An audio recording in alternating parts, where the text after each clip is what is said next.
On the screen that I have here, maybe it's a prompter, although I'm not going to read anything from it. It says the power of the present moment, a meditation, so that's what I'm supposed to do with you.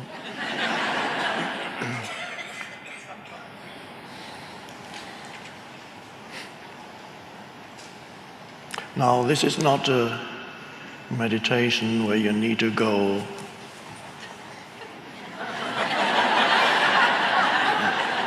because sometimes the moment one says meditation, everybody goes.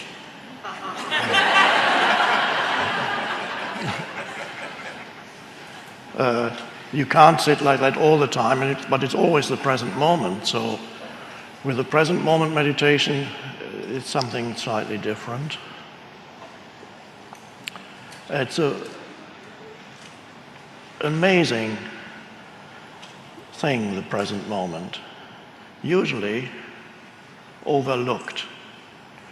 So the most amazing thing, I call it thing, of course it's not a thing, the most amazing thing in your life for most people in the normal state of consciousness, and normal means somewhat or very insane.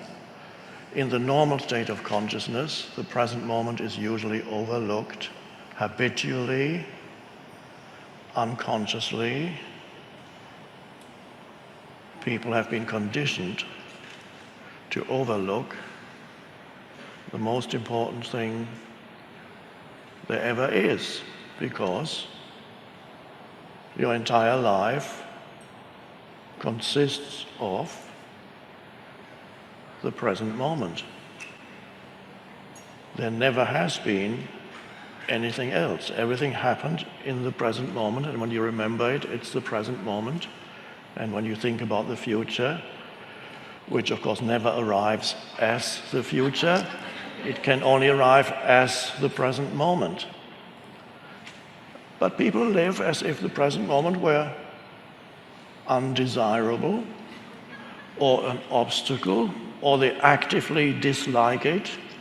And some people habitually live actively disliking the isness of the present moment. And that's their normal state of consciousness. Sometimes it's hidden. They smile.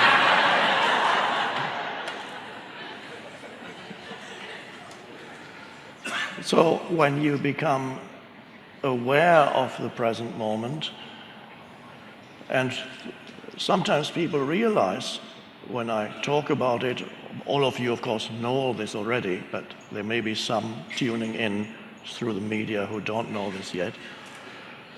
When you realize that that's all there ever is, your entire life consists of the now. It can only unfold in the now, which is now. Any emotion you feel, anything you think, anything that happens, any experience, it's all inseparable from the now. But the now to most people is an abstract thing and not interesting enough.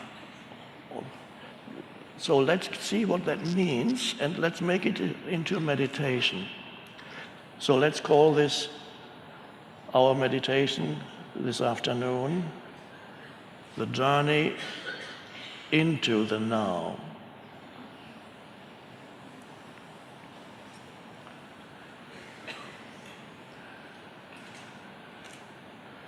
Usually when you talk about the now, then it's usually associated with, okay, the first thing that appears then in your awareness perhaps is your surroundings. And that's already a great step into the now. It's the first important step into the now, to become aware of whatever surrounds you, the space that surrounds you, wherever you may be, and whatever takes place in that space. And you may notice when you become aware of those sense perceptions, because it's through sense perceptions that you become aware of whatever happens around you, that involves visual, auditory, and to some extent the other senses too, the main ones being visual and the seeing and hearing.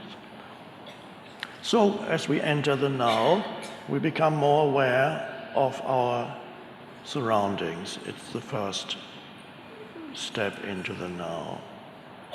And now, when you do that, and let's do that now, just not thinking I'm going to practice now, no, just become more aware of your surroundings. It's no practice, and it's not a doing, it's just an awareness arises of this room, the people in this room, the man sitting on the chair, talking, the lights, beautiful arrangement there. And that is the space of now. So what the word to use is you acknowledge what is.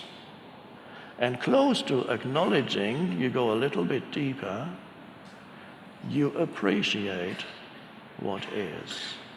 What before you probably overlooked completely. And that's already a wonderful thing, and there are some people who are not yet ready to go any deeper than that, and that's fine. It's enough to just go 2 steps into the now. Well, let's call it 3. People like the idea of steps. Let's call it step 1, you become more aware of your surroundings. Step 2, you acknowledge.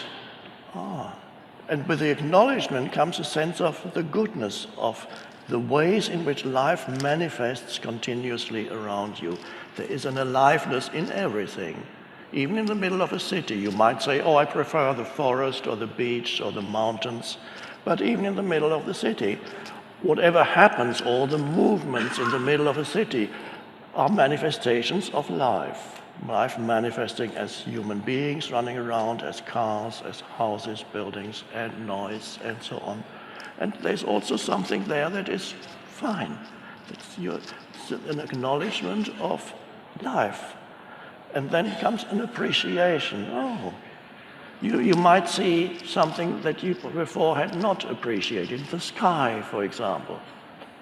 How many times are you aware of the sky? And say, oh, and it's beautiful. And even a cloudy sky, there's always this light filtering through the clouds. Now, you might notice when you become aware of what I call the surface of now, which are the sensory perceptions that reveal the world to you, already a shift in consciousness happens, because now you're not thinking as much. You cannot be very much aware of sense perception and really be looking at the sky or at a tree or a flower or a street scene and be thinking a lot. You have to be really there as the presence. For example, now. So you simply acknowledge the totality of this room. And that's beautiful. And then you go a little deeper still. The next step takes you deeper. Then you can ask yourself, what else is there to the now apart from the things that arise in my sense perception? What else is there? Is there anything else? Is that what the now is? What appears in the now? No. It's what appears in the now, but it's not yet the now. So to become aware of the present moment, to become aware of sense perceptions is an important step, and some people are so out of touch with their surroundings, they are never where they are. They are in the stream of their thinking, with only enough attention not to bump into things. But that's all the attention they give. They can maneuver their way through the furniture or the streets, but most of their attention is on the stream of thinking. A lot of it, by the way, useless, you might have noticed, and a lot of that negative too. Critical, complaining, having an issue with this or that, thinking about an unpleasant person yesterday.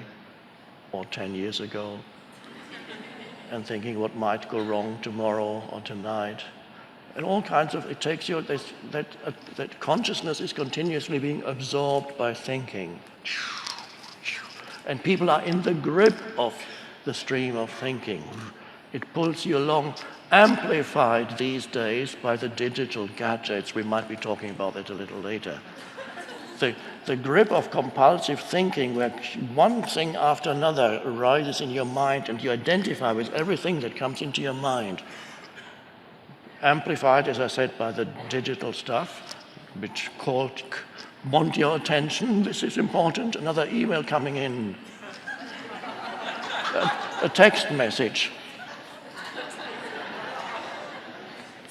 It must be important. Somebody just posted something on Facebook. And you see a photo of a dinner plate, having dinner at such a...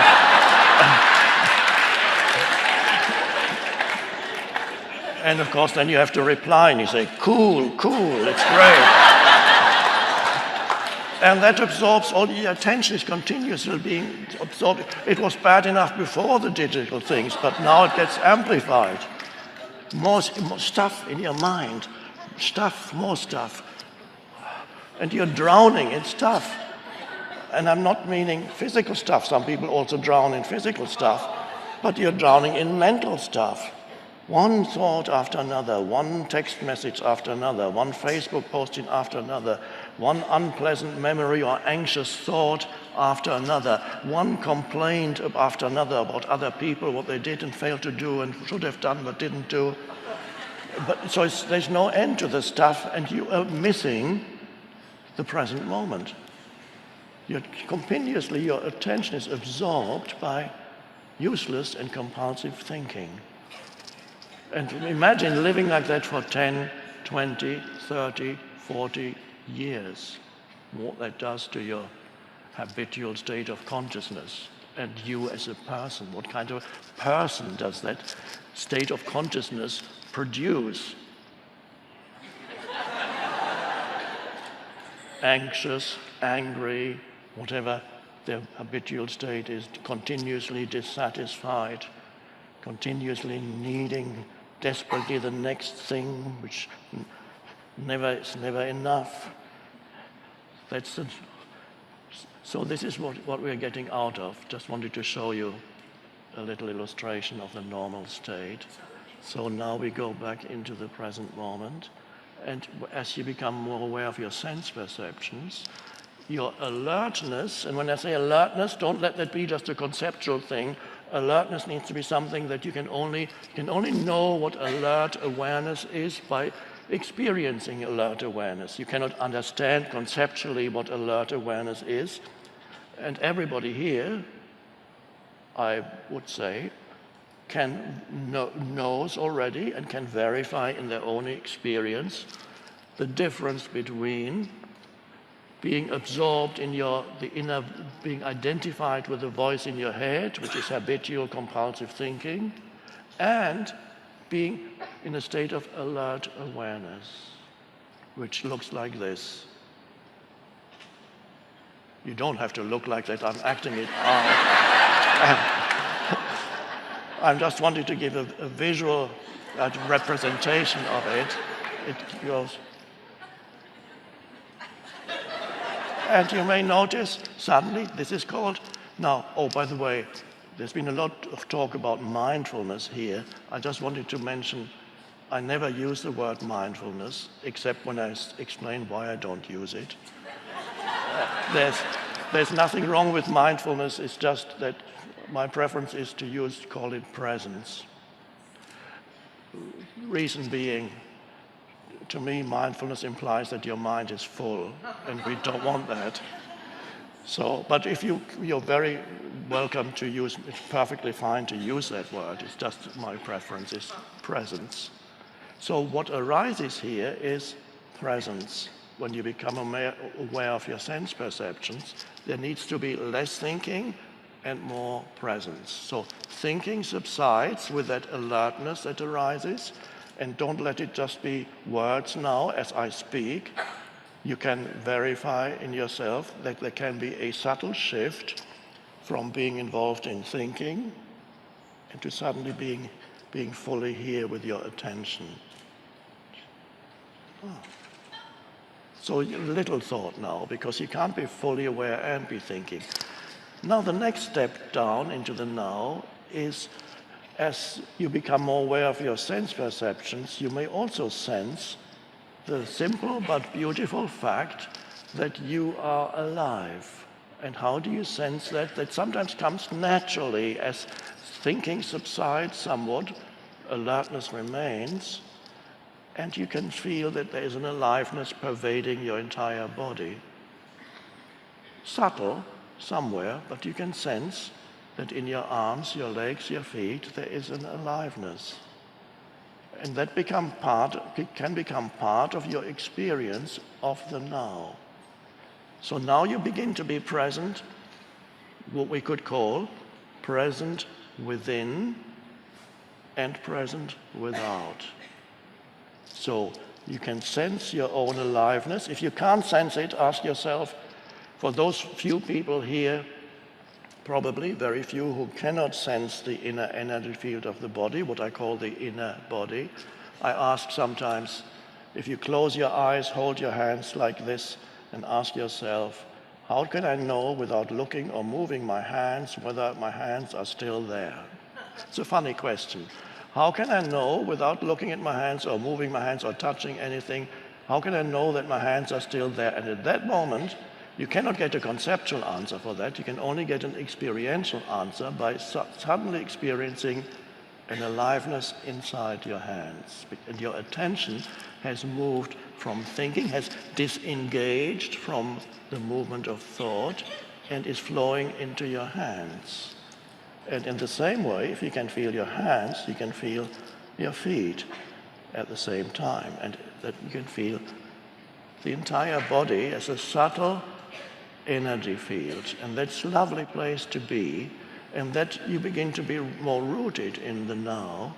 And you are present within and without. Being in the body, I call that sometimes an anchor for staying present. It can be helpful because the mind is the egoic mind, the unconscious mind is very clever, and if you don't, especially as you begin to practice presence, if you don't have an anchor for the present moment, the mind will very quickly come in with a thought. And that thought could be anything, but it will claim to be extraordinarily important. And it will say, follow me. You need to think about this. This requires your immediate attention at 3:30 in the morning in bed. And that thought, of course, may proliferate into other thoughts. Anxious thoughts, regretful thoughts. What about my whole life? I have to work out my life. It's all been useless. What have I done with my life? What about my life? What is my life? It's a mental construct that you call my life, and you miss the actual life in the present moment. But so you need to know that your thought it's very seductive and hypnotic, and it will come in and grab your attention again if you don't know what it's doing. But if you know that this is what it's doing, then you can say, not just say it, you can just be aware that there's another thought that wants to come in. And at that moment when there's an awareness, you don't have to follow the thought. You can just allow it to pass through your mind, and then it's gone again. And then you can say, my choice is to have my attention in the body, and you don't even have to verbalize that. The choice comes, you know that this is your choice, and then you're no longer suffering from an unpleasant, sleepless night. You're actually having a wonderful meditation and not asking that this moment should be any different from the way it is. and you sense the aliveness in your energy field. That's your life. And the present moment, the aliveness of the present moment. And then perhaps, and now, we can go even deeper. Sense perceptions, acknowledging, appreciating, feeling the energy field in the body. All these things arise in the present moment. And have you missed anything? What is it that makes up the totality of the present moment? It is sense perceptions, feelings. There may be thoughts too, coming and going. You don't have to follow them, but they still come and go, some thoughts. And then there are spaces in between the thoughts. And this is extraordinarily important, to discover that there is such a thing in you as a space between one thought and another. So there's no longer an uninterrupted stream of thinking. Suddenly, you become aware of a space. And that feels extraordinarily good and powerful, and you feel then really you come to yourself. Not the self that has a story, not the self, the sense of self that is identified with your history, your personal history, but something that transcends your personal history, something that transcends also whatever arises in your sense perceptions. What is it, and the deepest level of now, and actually the essence of now, is this? What is it that enables you to be aware of your sense perceptions? What is it that enables you to have a thought? What is it that enables you to feel your body? So there's something else there that's not a thing, and we could call that your presence, or we could call that the space of awareness, or we could call that consciousness itself. And the most wonderful thing in your meditation is the discovery of yourself, not as a person with a limited history, that dimension still exists, but there is a deeper dimension in you where whatever happened to the person, good or bad, is transcended and becomes irrelevant.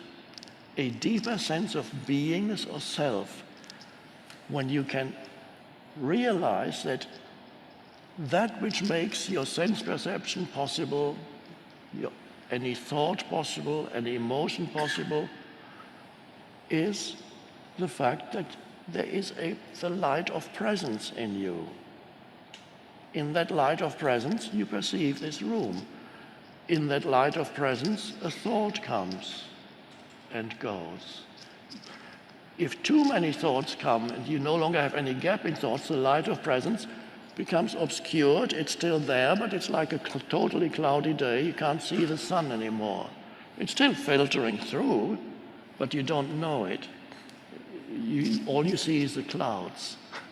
And that's normal, the destiny for millions of humans still on the planet. All they know is the stuff in their minds. The entire sense of self is derived from the stuff in their mind. Dreadful fate. But nobody tells us that it's dreadful. It's so normal. If you're born in a mental asylum, then you don't know that everybody is insane, because everybody's the same. So this is what we are going beyond, is what arises, the possibility of entering a different state of consciousness, not just as an isolated experience, as a meditation practice, but to bring that, let's go back into it now, the awareness that you are aware. That sounds a little funny. Can you be aware right now that everything that you perceive or think or feel can only be there because you are there as the space for it, the space of awareness in which that arises? Another question one could ask to point you to that inner reality is to ask, what does it feel like to be you without taking recourse to memory, to be you now, not remembering your story. That's only a story in the mind. But what does it feel like to be you? Now you can only, there's no conceptual answer because I'm asking about an actual experience or realization right now, here, now. What does it feel like? What is the essence of who you are? Can you sense your own presence? Now when I say your own, it's not totally correct, it's not yours. But let's just put it like that for a moment. Can you sense the very presence that is the essence of who you are? And it has no form. It is just spacious awareness. And that's an amazing thing, to know yourself as spacious awareness. That frees you from believing that your personal history is who you are. Because your personal history is not that great. Mine isn't. It would be frustrating if I thought of my personal history. Who I am has come about through transcending my personal history. It's not my personal history showing this great thing. No, it's realizing the relative insignificance of my personal history. So the present, your own presence. So for some people, one pointer works better than another pointer. That's why I give you a choice of pointers, so you can ask yourself, or I can ask you, are you aware, or can you be aware right now of the fact that you are aware? Can you be conscious of the fact that you are conscious? That still sounds dualistic because I'm using language, but it's only because I'm using language. What really happens when you are aware that you are conscious is not that here is me and here is I'm aware of my consciousness, subject and object. That's not how consciousness, you can't be aware of consciousness like that. You can only be aware of consciousness as yourself, as the eternal subject. Your consciousness can never become something that becomes an object in consciousness. That's everything else is an object in consciousness. But you cannot be aware of consciousness as an object because consciousness is you, the essence of you. And that essence of you is the essence of the present moment. So when we go to the deepest level of the present moment, when you go to the deepest level of the present moment, what do you find and what do you discover? Yourself. The essence of you. So the essence of you, which is conscious space, is inseparable from the essence of the present moment. So when you go deep into the present moment, which is the vertical dimension, whereas most of life unfolds on the horizontal dimension, past and future, I need to do this to get there, and remember this. The vertical dimension is associated with the stuff in your mind, and that keeps you trapped. And now we're here suddenly in the now. The horizontal dimension is the stuff in your mind. The vertical is now. It takes you deeper into the now, and to the point of discovery that the essence of now is ultimately who you are. And this is a wonderfully liberating realization, because it frees you from a false sense of self. If you don't realize the essence of who you are, you spend your whole life in a false sense of self, which I call the ego. It's a false sense of self that is derived from mind activity plus emotions that accompany mind activity. And because you're so identified with the mind, an entire sense of self, which is the ego, is derived from certain habitual and repetitive thought patterns, plus emotional and reactive patterns. That bundle of repetitive, unconscious, compulsive thought patterns and reactive and emotional patterns that go with it, that bundle that people who don't know the deeper levels of who they are, that is called the person. The bundle of habitual thoughts that tell you your story. And you tell it to others too. You want to hear my story? You have suffered? Now listen to my story. Your suffering is nothing. Or as my dad used to say, whenever somebody said, I have a pain here, I have a pain there, he would say, you have a pain? I've had a pain for years, I don't even talk about it. You can enhance your sense of self in that way. It's all a false sense of self. And you are trapped in that, what the Buddha called the delusory self, the self that has no ultimate reality. So the Buddha said there is no self. The self, anatta in the Pali language, in the old scriptures, the unreality of the self, this mind-made entity. And so the Buddha's teaching was, it pointed, one of the essences in the Buddha's teaching is emptiness. What does that remind you of?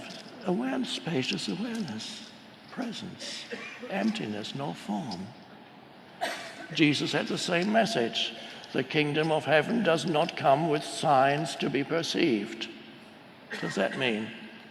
It means you can never say, oh, there it is.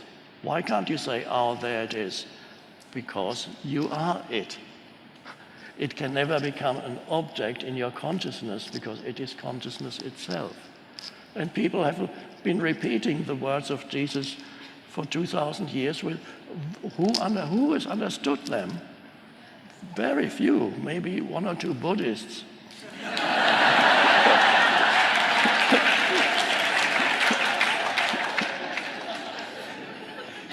So this is the secret of life, and it's so simple to know who you are. Know who you are beyond the surface self. And it doesn't mean you can't remember your history anymore. Of course you can remember your personal history. That's fine. But you are no longer trapped in that exclusively personalized sense of me. It's such a frustrating way to live. We're just in this little me. Always feels threatened by things and needs to identify with other things and never feeling complete, never feeling satisfied for very long, always a sense of not enough. Awful way to live. So we are transcending that, and that's the shift in consciousness. And then as you bring into your daily life that spacious awareness, the awareness of yourself as spacious consciousness, which you can also call stillness. There's a stillness. Even as you speak, you can still feel the underlying presence. In the foreground, you speak, you listen, you do things. In the background, a spacious awareness. In other words, you sense your own presence, which is not your own because your own presence is one with universal presence.